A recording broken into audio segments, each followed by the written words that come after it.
And ito guys, magandang ano to, may mga good news na maaari kayong matanggap sa larangan ng kaperahan, especially kung nag-a-apply kayo. Pero I'm sensing this is more on pagpasok ng 2026 na to guys, kasi masyado nang busy yung mga HR ngayon. Most of the time, hindi sila nag-hiring kapag ganitong season.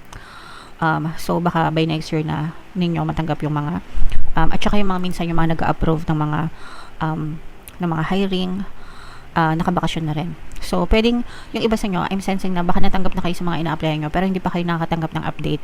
Kasi nga,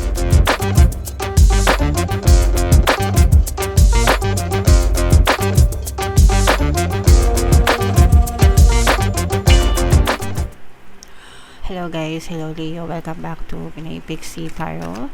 Ang pamagat ng episode natin for tonight is second half kapalaran para ngayong December 16 to 31 guys, para sa Leo, Sun, Moon, Rising Sign and Venus. So kung ano na lang yung makaresonate sa inyo mga kapiksi, take that message kasi hindi lahat ng mensahe ay mag-resonate sa inyo guys.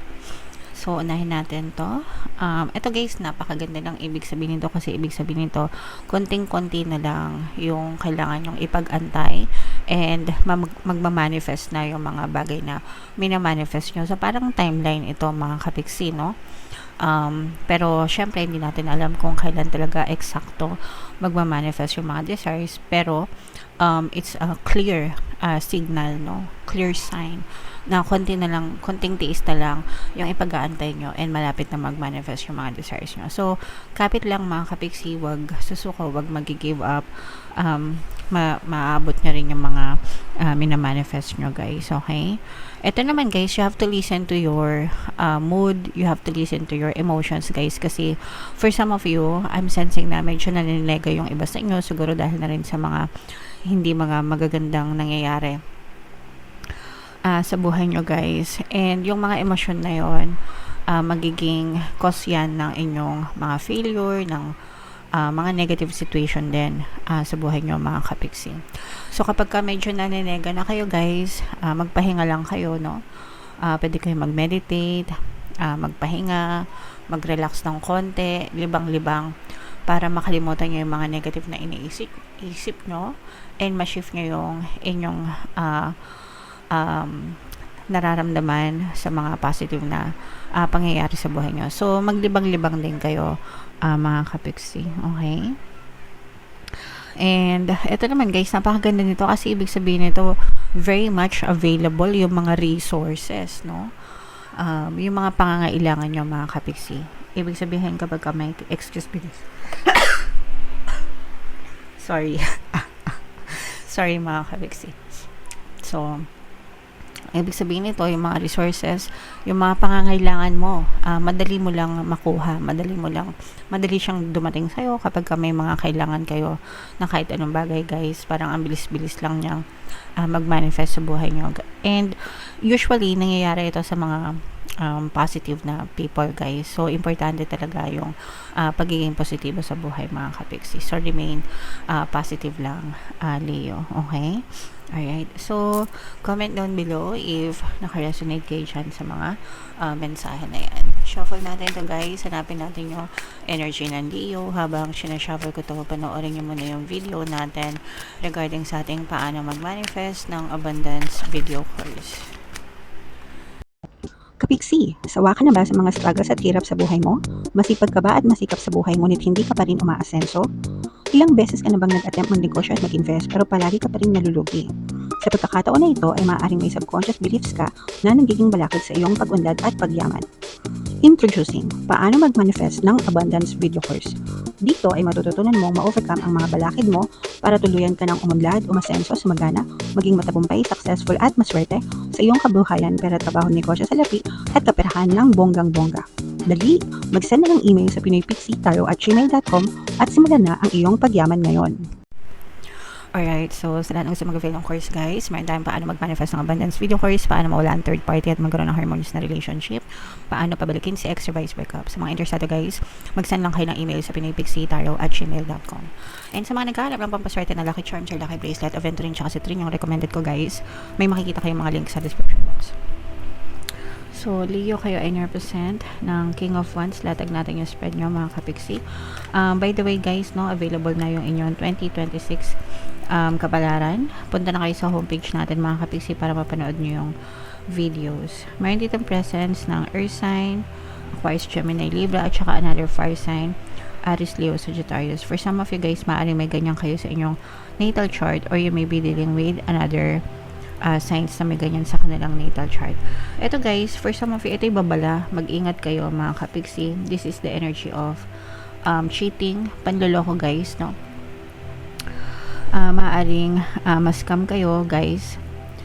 Pagdating sa pera, maaaring may ma-scam kayo, maloko kayo guys. For some of you, maaaring takbuhan kayo ng pera, especially kung kakilala nyo. Parang kakilala nyo, kaibigan nyo, lalo na ngayon guys, kasi marami kayong bonus, no? So baka may mga mangutang sa inyo, tsaka yung mga nagchat-chat guys, baka merong mga nahahack na mga Facebook account or StockMed accounts guys, tapos akala nyo nanghihingi talaga ng tulong, pero baka nahack na pala yung mga account. So mag-ingat din guys sa mga nagma-money transfer guys, no? Maraming mga siraulo sa online, mga kapiksi, kaya mag-ingat kayo. And for some of you guys, pwedeng din ito, magkaroon ng cheating issues pagdating sa relationship, mga kapiksi. For some of you kasi, parang yung iba, nagkakaroon na kayo ng conflict ng person mo. Kung meron kayong relationship guys right now, in a relationship kayo, parang nagkakaroon na kayo ng conflict. And yung conflict na yun guys, parang gagamitin niya yung dahilan para mag-cheat sa inyo, no? So kunwari, pag palagi kayo nag-aaway, parang yun yung idadahilan niya, kaya siya naghanap ng iba, mga kapiksi. So maaring ma-broken heart pa kayo this season guys. So medyo alalayan nyo na lang yung inyong relationship, mga kapiksi.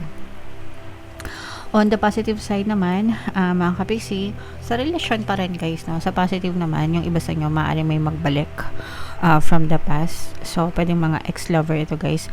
Pero ito, this is more on reconnection, mga kapiksi. Not necessary, lalo na kung may anak kayo, kasi yung iba sa inyo parang magre-reconnect itong person na to dahil sa mga anak nyo. Kumbaga parang meron ding chance na magbigay ito ng financial support sa inyo, lalo na kung napabayaan niya yung obligasyon niya in the past. Pero not necessarily na magkakabalikan kayo, pero definitely maaari nila kayong tulungan sa finances, lalo na kung may anak kayo guys. Okay, so magandang balita yan guys, kasi ibig sabihin kahit pa paano makakatulong siya sa finances. And ito guys, magandang may mga good news na maaari kayong matanggap sa larangan ng kaperahan, especially kung nag-a-apply kayo. Pero I'm sensing this is more on pagpasok ng 2026 na to guys, kasi masyado nang busy yung mga HR ngayon. Most of the time hindi sila nag-hiring kapag ganitong season. So baka by next year na ninyo matanggap yung mga at saka yung mga minsan yung mga nag-a-approve ng mga hiring, nakabakasyon na rin. So pwedeng yung iba sa inyo, I'm sensing na baka natanggap na kayo sa mga ina-apply nyo, pero hindi pa kayo nakakatanggap ng update, kasi nga yung mga mag-a-approve, mga naka-leave na, nakabakasyon na. Pero by next year guys, matatanggap nyo yung mga magagandang balita tungkol sa mga pinagtatrabahuhan nyo or sa mga pagkakakitaan nyo, mga kapiksi. And magiging abala din kayo. Yung iba busy sa mga negosyo nila, maganda yung pasok ng pera sa mga may negosyo, mga kapiksi, kasi masyadong parang pumapaldo yung mga benta nyo ngayong season, marami kayong benta. So tuloy-tuloy nyo lang yan guys. Okay, alright, so i-mind nyo na yan guys, yung mga good news sa kaperahan, magandang daloy ng pera, mga kapiksi, at saka yung reconciliation ng financial support guys mula sa mga nanay, tatay ng mga anak nyo, mga kapiksi. Ito guys, ito yung nakikita natin for some of you, meron talaga mga masisirang relasyon, no? Ito dahil dito sa betrayal na to. Maaring to guys, magkaroon ng hiwalayan, separation, lalo na kung masyadong matindi yung panloloko na ginawa sa inyo. Pwedeng masira yung relasyon. Yung iba, sabi ko nga sa friendship, no, kung tinakbuhan kayo sa pera, ganyan. And yung iba, parang sa relasyon talaga, as in romantic na relasyon, na maaari kayo magkaroon ng hiwalayan ng person mo. Dahil meron na rin kayong trust issue sa kanila. Parang hindi nyo na rin sila magawang pagtiwalaan. Kahit na sabihin natin, yung iba sa kanila pwedeng magsisi, mag-sorry sa inyo, pero parang hindi nyo na sila magawang mapagkatiwalaan, mga kapiksi. And yung iba sa inyo parang mas pipiliin nyo na magkaroon ng peace of mind and magkaroon ng mas tahimik na buhay. Kaya yung iba sa inyo parang mas pipiliin nyo na lang na makipaghiwalay kesa makisama dito sa person na to para sa sarili nyo ring peace of mind, mga kapiksi. Okay? Alright. So, okay lang yan, guys. Ganyan talaga, may mga relasyon na hindi na worth it i-save, pero yung sarili nyo, worth it pa na i-save nyo, mga kapiksi. Okay? Alright. So, comment down below, Leo, if feeling nyo nakaresonate kayo dito sa mga messages na to, guys. Ito yung ating 2026 kapalaran. Ito naman yung ating success stories ng paano mag-manifest ng abundance video course. Click here to subscribe, guys. Thank you for liking, sharing, and subscribing. See you next time. I love you all. Have a nice day. Bye-bye.